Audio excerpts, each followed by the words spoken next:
Welcome to the Nam Culcha Show. I'm Becky. And I'm Kenny. In this first episode, we go to Ripley's camp. And Ripley's camp is 20 kilometers outside Windhoek, and we show you all the cars, all the food, all the leisure, and all the community that we have on this show.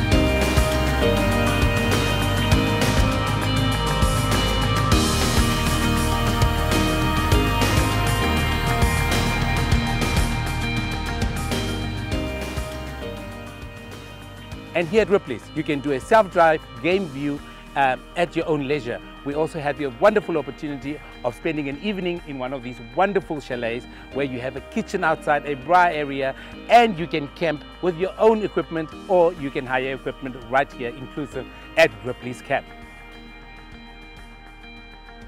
Let's go see what the rooms look like. Follow me.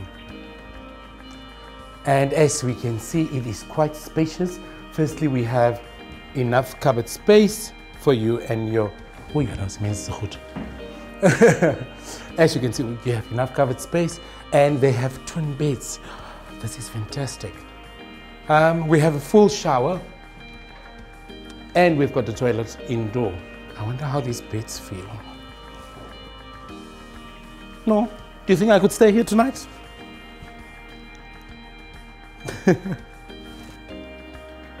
We have a fantastic little kitchen. The kitchen is equipped with a little stove, a microwave, somewhere to wash your dishes, and it's on the outside.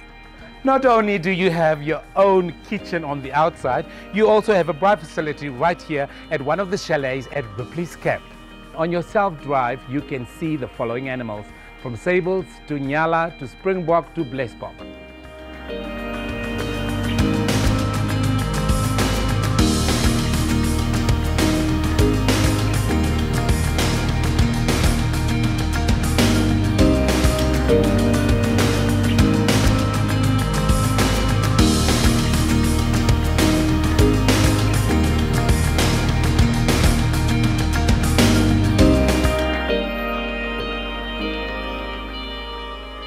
Today we'll be speaking to Jan, and he's going to take us through setting up camp in this tough bakkie.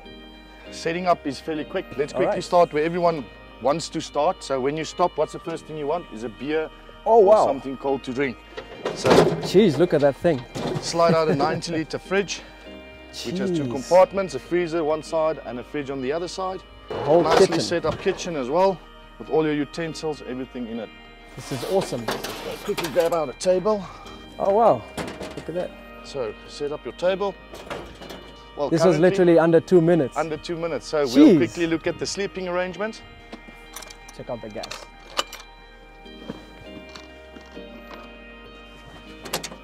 So how many people roughly can fit in here? Okay, you can sleep 4 people. All right. Very easy. You've got a double bed at the top. So when I flip this one open, you can climb in. Jeez. So I'll put down the one on the side as well. Guys, you should see how spacious this thing is, eh? It's insane. A double bed or single bed at the bottom, you've got a double bed at the top. This is now a shower. All right, so you have a 20-litre shower on the inside, or geyser. Jeez. So which has water pumps. It works from gas or from electricity. We do bigger tires on our vehicles to help with stability. Currently I run pedal suspension. All safety as well, to ensure our clients' safety. Yes. That helps with vehicle handling and so on as well. So that is why we do it and don't keep it standard. Okay, the box in the top, it's empty. As you've seen in the back and so on. So putting wood, that's where you can put your wood inside. I'll definitely be in touch, man, and thank you for your time. Thanks, man. Woo! So there you go, guys, a house on wheels. Where else can you go? Anyway, if you want to get yourself one, get it at Avis Safari Rental.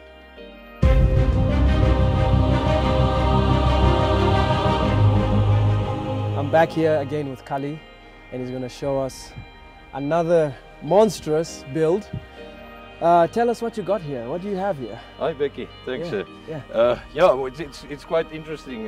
This thing is coming from a friend of mine. He was talking one night about an American style camper, but we have to do it in Namibian off-road. Yeah. In off-road, which is used for Africa.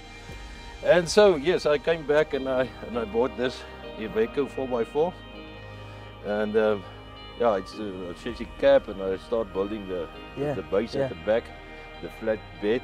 Yeah. Everything put in a jockey wheel kind of thing that's used for cement trucks. Yeah. And I put it in, and then we started building the. Did the you frame. just say cement truck? Yeah. So this is another. Yeah, it is. mix. Yeah, Amazing. they used it for cement trucks. Yeah. Amazing. And so yeah, we started building it. It was also a dream. It was a challenge. Yeah. There was nothing like that in Africa. That was the first one that's built. Everybody said, "What are you doing? How are you doing?" And right, people think you're crazy when you're talking about dreams, man. Yeah. Yes, I've had a camper. I've had a Volkswagen LT35. Yeah. I've also built it as a camper. Yeah. And it was quite nice. And it's boring. So, Let's just say it. What I've decided is.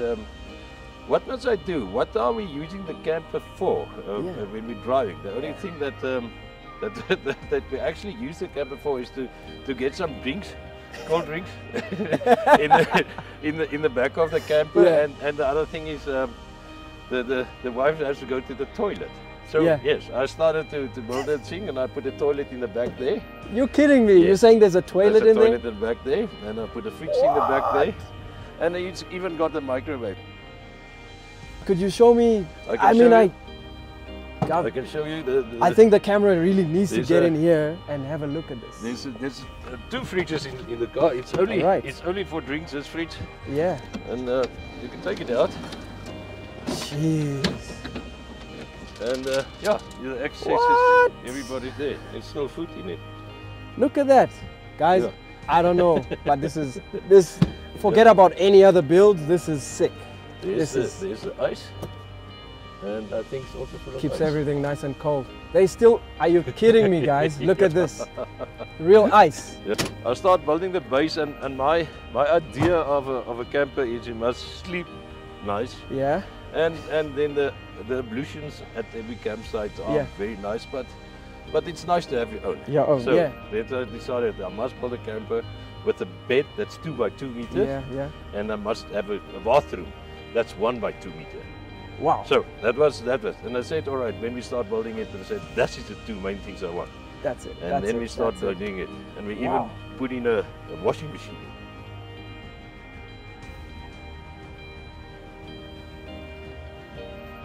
So, wow, the interior looks amazing. There's an air conditioner in top there. Wow. You've got your fridge there, you've also got a microwave in there, and then you've got the freezer down there. Then you've got your TV here. I can see. You've got music there. Is this a sound system? Sound system is in there. Cupboards. Yeah, I think you need anything more. Yeah. To do leisure camping. This is it. This is it. Camping. All this, how long did it take you to build? Yeah, it's quite interesting. I bought the vehicle, the Iveco, and then I start building this one, the Iveco I built first. Yeah. And I start with the base of this, and that took me about 3 to 4 months, the whole base, because it's everything designable. You don't know what to expect. When you build something like that, yes. And then I took it to Cape Town, and AC Motorhomes built the box for me. That took about 3 months to build the box only. I've left the whole rig there. But I enjoy it very much. I love going up to the rivers. So I've got a tow winch at the back, and I normally. You did mention a boat earlier when we spoke. I tow my boat with. I've got a picture of it. I put it down to the river. My boat's also unique. It's only one in South Africa and Namibia with a jet drive, outboard jet drive motor. Wow. So the reason for that is I don't know the rivers that well. So, so I can drive in shallow water. So about the rocks and everything else. But thank you so much, Khalid. It's a pleasure. Thank you. There you have it, guys.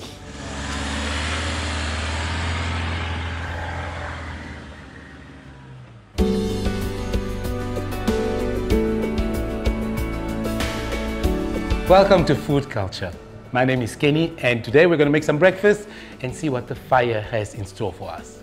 Knowing your way around the kitchen is just not enough. You need to find out where to find the best produce and the freshest vegetables. So I was advised to go to Pick n Pay. Here I found delicious strawberries, firm tomatoes, a vast variety of spices, and A-grade meat. It was quite an experience. Thank you so much to Pick n Pay. And remember, Pick n Pay opens at 7. So for my very first task, I had to feed 10 hungry children. It was quite exciting because they decided on flapjacks. Flapjacks takes about 10 minutes in the oven or about 12 minutes on the stove. The trick to scramble eggs is very easy. In order to ensure fluffiness, all you have to do is make sure the pan is not too hot, and when you add the butter and the eggs, you keep on stirring continuously with a spatula. And the flapjacks are ready. The scrambled eggs are done. And now it's time for the fruit.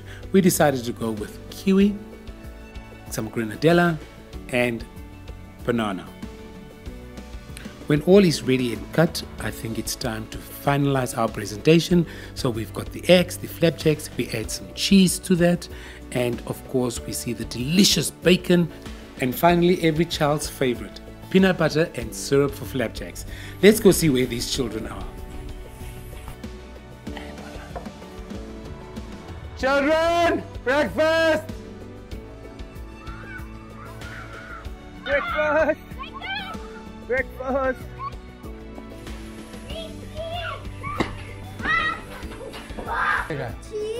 Okay, one by one now. Everybody, what is on the table? What is this? It's scrambled eggs. Scrambled eggs. What is this here?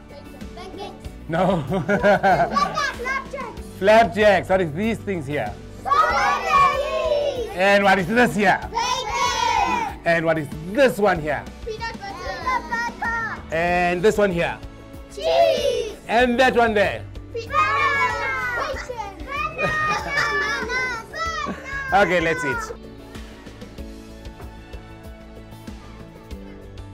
As for a late lunch, we decided to have a delicious steak on a rotisserie with some Brazilian rub. Let's have a look what I did. The first thing you're going to do is you're going to use a Brazilian rub, and that you want to make sure goes all over the place. You bounce it nicely.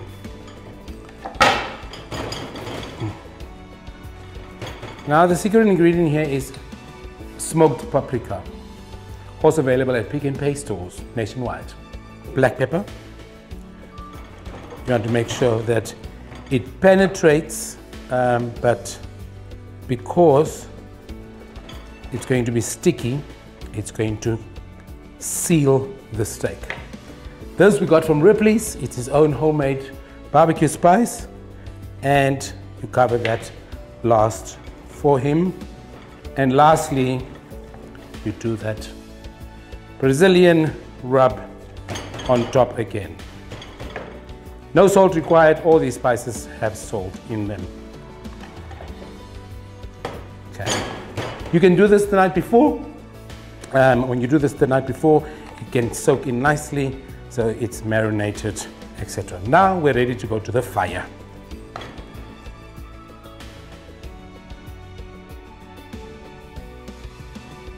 We're going to make a side dish, Mediterranean couscous salad. With the Mediterranean couscous salad, you need 250 grams of couscous, you need 250 milliliters of boiling water, and 1 tablespoon of oil, preferably olive oil. So what you do is you put the water and the oil in the bowl, and then you put the couscous in and let it soak. When it's done soaking, you will have a hard couscous that you can fork out. As you can see, this one is done and it's forked out.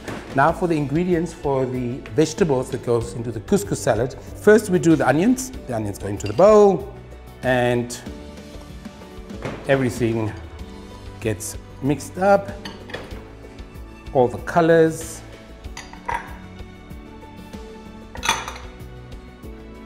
The olives. And we leave the tomatoes and the feta for last. So we have this now. All we need to do is mix them up. So we have the juice of the tomatoes to make it nice and moist, and we'll just add the balsamic vinegar, give that a nice stir, and then you add all these ingredients to the couscous salad. There we go. As you can see, it's still fluffy, but we're getting all those nutritional vegetables. And now to add those tomatoes up, just add them. You may use normal tomatoes, but make sure that they're nice and hard and they're not overripe. Now what's going to make the difference in here, because I haven't added any salt, I haven't added any spice yet, the feta cheese already has it's already salty, as you can see, but we'll drizzle that on top. I will crumble that on top. This is very important. We're going to now add the lemon zest. It's going to give that acidity. The trick with the feta cheese is it crumbles quickly, so what you want to do is cut that into small cubes and it will crumble nicely and you'll be able to see it and it will not disappear inside the salad. Now don't stir it as yet. Just before you serve, you stir it and that will get the saltiness into the couscous through the feta cheese.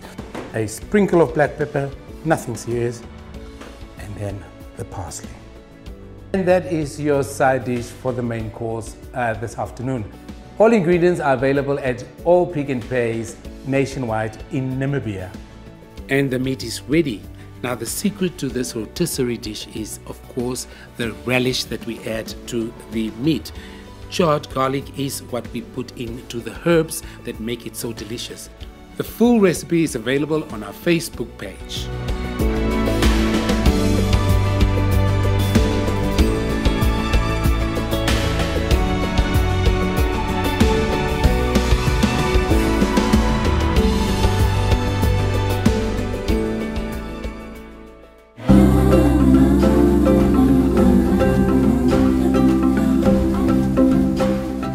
And in community culture, we connect with the local communities and see what being Namibian is all about by introducing you to those who have selflessly sacrificed their time and resources to better the lives of others.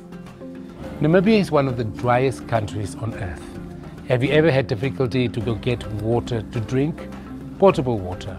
Here with us today is Quinton Els from H2O for Africa. Let's hear what he has to say. As we know, Namibia is one of the driest countries in the world.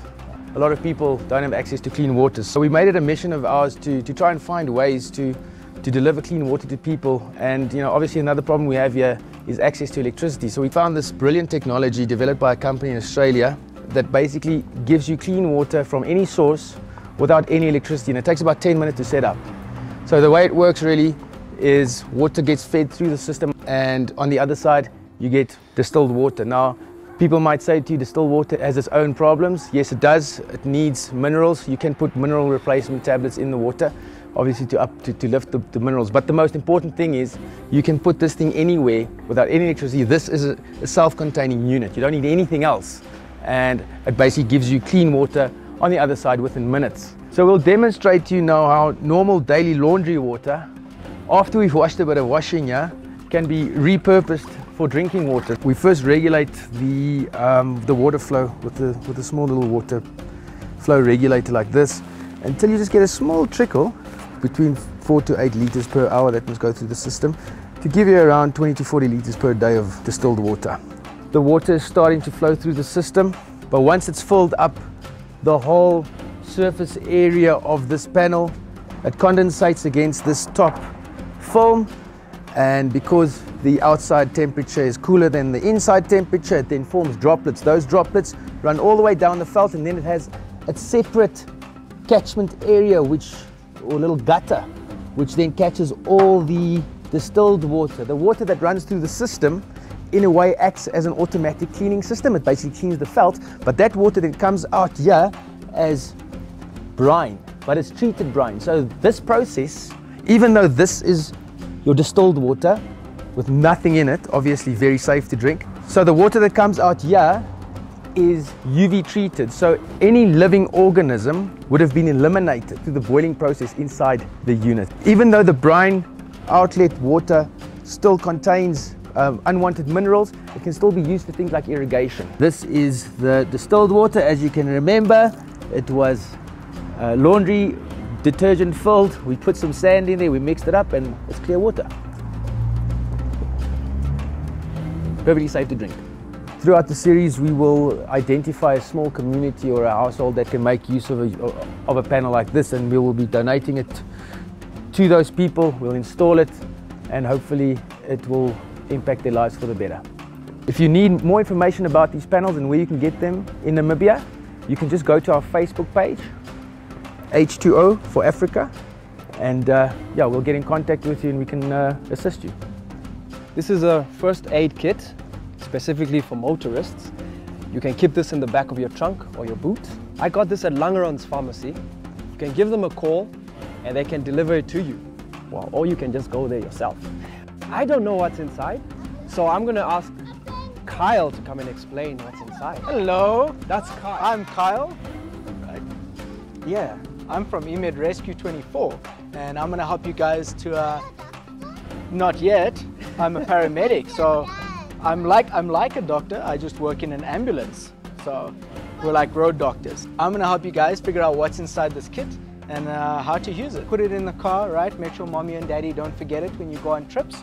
So inside the bag, right, the first most important thing we have in my hands now, who knows what this is? It's gloves. And why are they important?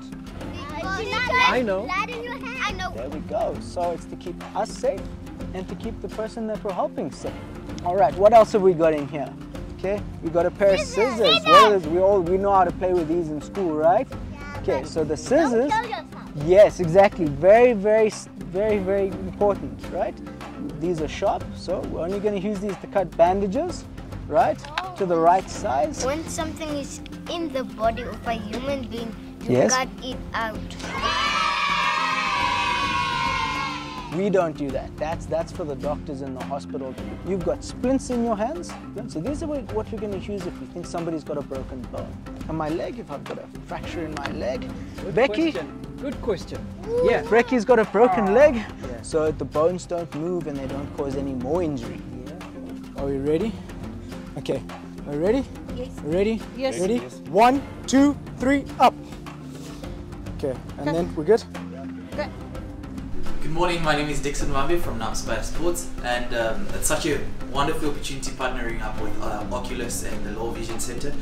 We found that it was very important for us as coaches and that deal with athletes to have our vision tested, because we spend a lot of time outside and in the sun, and as well the vision health of our athletes that we deal with. We have about 300 to 400 children in our system that we train each and every afternoon around Namibia, and it's very important for us that their vision is also checked and that their vision health is up to par. So thanks a lot to Oculus for a wonderful opportunity, and hopefully this partnership will make sure that everyone is aware about their vision health.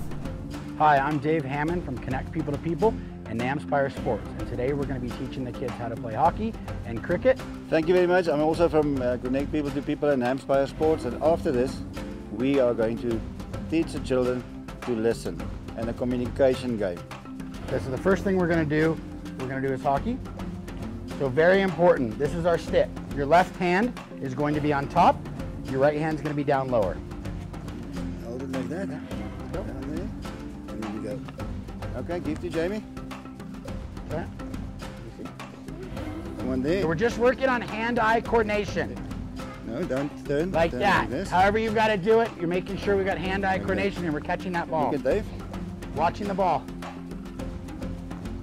Good hit. Very good. Oh, good shot. I'm gonna get you through this landmine. Can you see? No? No? Okay, don't move. A Stop. little bit Stop. forward, little bit Okay, forward. one step Lift up the forward. left foot. Okay. Good. One more step forward. Good. One more step forward. There we go. Forward. Okay. Again. Okay. A big step. Wow. Oh. Come, stand in the circle here. Excellent, excellent.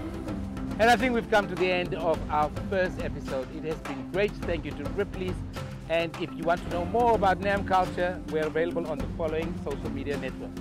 Check us out on Facebook, Nam Culcha #, as well as TV2 Africa would like to say thank you very much to Ava Safari Rental, eMed Rescue, Langeran's Pharmacy, and this would have not been possible without Kali and Krista from Ripley's camp.